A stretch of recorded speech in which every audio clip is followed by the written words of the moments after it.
Also critical action, which is allowed to influence the trend of our ideas.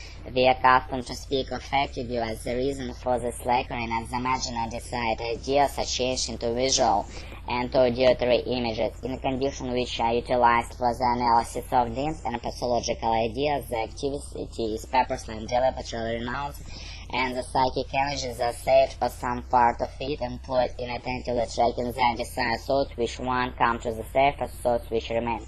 The identity of ideas in which the condition differs from one state following a sleep. Understanding ideas are thus changed into desired ones. There are many people who do not seem to find it easy to adopt the required attitude toward a path of reason. The rising ideas renounce the critics which is otherwise applied to them. The undesired ideas habitually evoke the most violent resistance, which seems to prevent them from coming to the surface. But if we credit one great poet, philosopher Friedrich Schiller, the essential condition of poetry includes a very similarity. In certain passage he corresponds with Corner, upon the tracing of which, when that to utterance, Schiller replied in the following words to a friend which complains of his lack of creative power.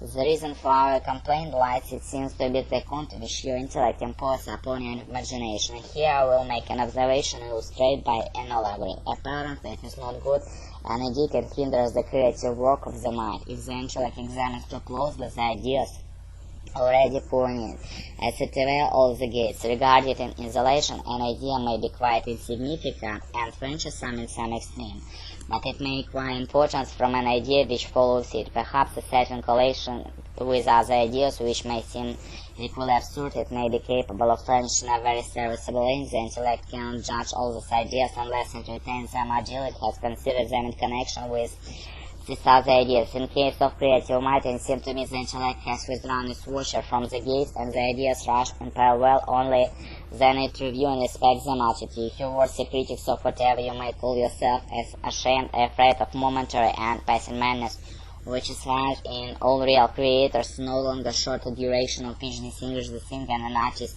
from the dreamer. Hence your complaints of unfruitfulness with your reject to suck and discriminate to severely. At yet such withdrawal the watches from the gates of intellect, as Schiller puts in a translation into condition of uncritical self-observation, by no means difficult. Most of my patients accomplished after first instruction. I myself do so very completely if I see the process by writing down the ideas that flash through my mind. The quantity of psychic energy, which is critical activity, results reduced, and by the intensity of self-observation may be increased, whereas considerably according to the subject matter upon which attention is to be fixed. The first step in the application of this procedure teaches us that one cannot make the dreamer's whole subject of one attention, but only the individual components of it. Репетиторы.